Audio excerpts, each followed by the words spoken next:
Eh bien, Arthur Vernon, nous allons dans le pré de Laetitia. Bonjour Laetitia. Bonjour Brigitte, bonjour Arthur, bienvenue dans mon pré. Alors récemment, j'ai été invitée à une émission de radio à la fin de laquelle l'animateur présente mon concept en disant Laetitia de l'amour est dans le pré. Alors du coup, j'ose le corriger en disant non, moi c'est le sexe est dans le pré. Et certains autour de la table se sont assurés que les enfants dormaient bien à cette heure-ci, comme si j'avais prononcé une énorme vulgarité. Oh bah oui. Le sexe. Oh là là. Oh là là. Ouch.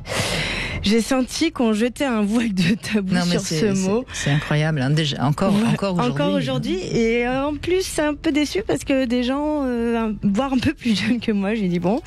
Et comme pour protéger les oreilles de nos chérubins. Donc du coup, je me suis penchée sur la question de l'éducation sexuelle, sur la future génération qui, j'espère, comptera davantage de bergères et de bergers plutôt que de brebis égarées.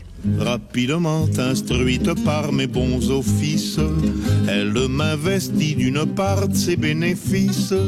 On s'aida mutuellement, comme dit le poète. Elle était le corps naturellement, puis moi la tête. Bon, c'est pas tout à fait de ce que nous parle Georges dans la chanson, mais j'ai eu un peu du mal à trouver de la musique où des chanteurs ou chanteuses s'adressaient à les enfants pour parler de ça. Mais j'ai cet ouvrage de la Musardine du coup, et là j'y ai vraiment trouvé de très très bons conseils. Donc ça s'appelle Osez parler de sexe à vos enfants, écrit par Sandra Franc-René, qui regroupe paroles d'experts, de parents mais aussi d'enfants. Elle s'est bien entourée pour développer ce petit guide de la communication entre parents et enfants, notamment avec des psychologues, sexologues, psychothérapeutes, journalistes, auteurs, pédopsychiatres, gynécologues, mais pas que. De nombreux témoignages de parents et d'enfants viennent renforcer ces méthodes très concrètes pour aider ce cheminement vers la libération de la parole sexuelle en famille. Alors, rangé en 9 chapitres, ce format de poche apporte des solutions qui ne peuvent pas être toutes faites, bien sûr, mais qui doivent surtout s'adapter à chaque situation que traverse l'enfant dans son développement personnel et physique. Ici, l'auteur introduit une forme de communication basée sur l'écoute, en prime. La parole est d'argent, mais le silence est d'or. Elle interviewe le docteur Didier Leroux, directeur du CMPP, donc c'est le centre médico-psychopédagogique à Étienne-Marcel. Et elle nous démontre que la sexualisation aujourd'hui est omniprésente dans notre société et qu'il en convient de ne pas abreuver davantage nos enfants en informations diverses, mais qu'il s'agit déjà d'écouter leurs questions. Et avant d'y répondre, le plus simplement du monde, sans rentrer dans les détails, il s'agirait de leur demander « Qu'en penses-tu, toi ?» C'est vrai que moi, maman, ça m'a touchée, ce genre de petites techniques. Voilà pourquoi je vous les partage.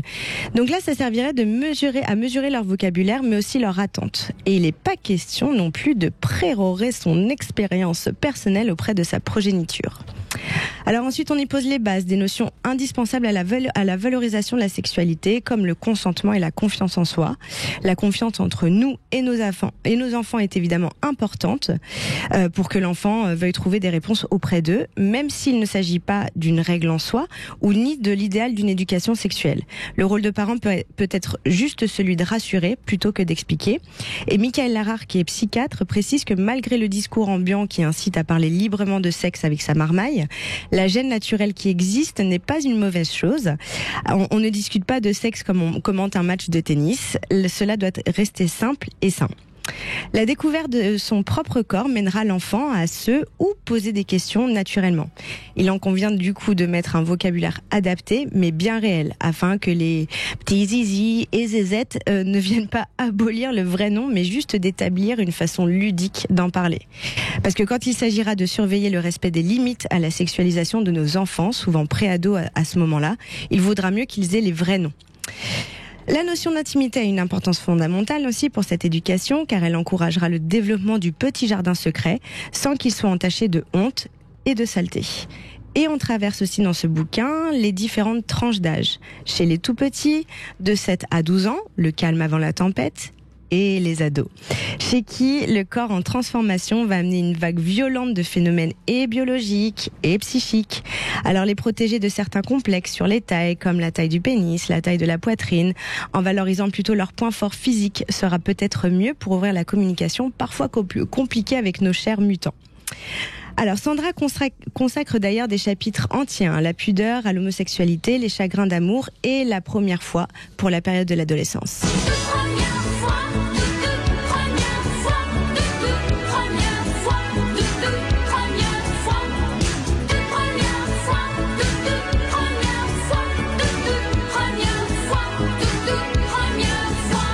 Elle semblait assez évidente, cette petite chanson. Donc l'éducation sexuelle n'est pas l'éducation au plaisir. Attention, à nous de leur mettre à disposition des informations ou de les mettre en contact avec des professionnels, gynéco, planning familial, pour qu'ils aient les notions basiques. Et après, ils découvriront tout seuls le chemin de leur plaisir et de leur goût. J'aimerais finir sur l'amour et les sentiments qui ne sont pas à détacher de l'éducation sexuelle, si bien démontrée et expliquée dans cet ouvrage.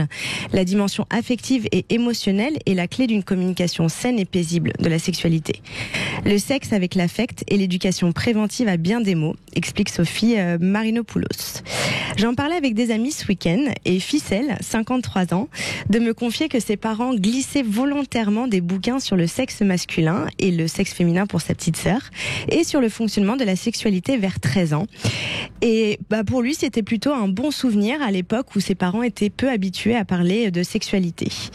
Alors qu'elles soient en parole, en lecture ou en chanson, ne diabolisons pas la parole sur le sexe, s'il vous plaît, et installons écoute et confiance avec nos enfants, il en va de leur bonheur.